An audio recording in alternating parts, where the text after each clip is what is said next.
Seulement 2 jours après la fin de la Coupe du Monde, TF1 a offert aux fans de foot de se replonger une dernière fois dans ce mois de folie vécu par l'équipe de France. Une immersion dans la vie de groupe des joueurs de Didier Deschamps, qui s'est notamment faite en musique, puisque les footballeurs en écoutent beaucoup, notamment avant les matchs. Si le succès de 1998 reste associé au tube de Gloria Gaynor, I Will Survive, 2018 a permis l'émergence de VG Dream et son fameux Ramener la coupe à la maison. Pour 2022, CIST également un retour en arrière qui a été effectué par les joueurs, qui se sont trémoussés sur le tube de gala, Freed from Desire.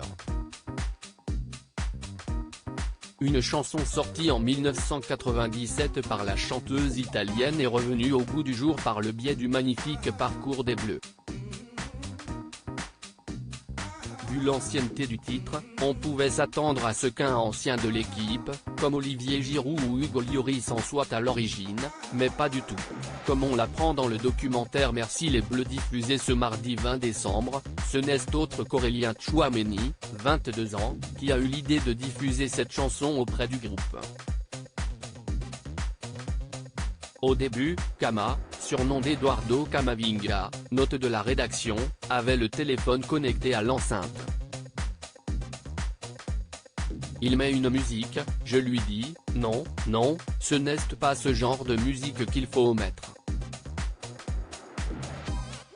Mais plutôt cette musique-là, explique le nouveau joueur du Real Madrid, avant de conclure fièrement, je suis plutôt content de mon coup.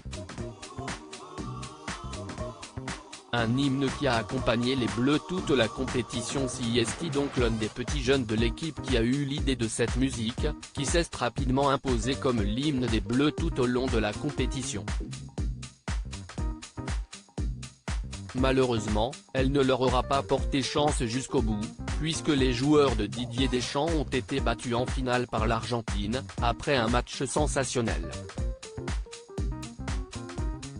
Une défaite amère, surtout lorsqu'on voit les réactions des joueurs et des supporters argentins après leur victoire, qui manquent beaucoup de classe, notamment à l'encontre de Kylian Mbappé.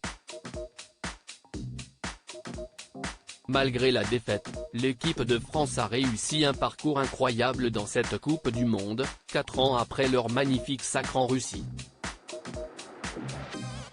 Vivement la suite pour des Bleus qui n'ont certainement pas fini de nous surprendre.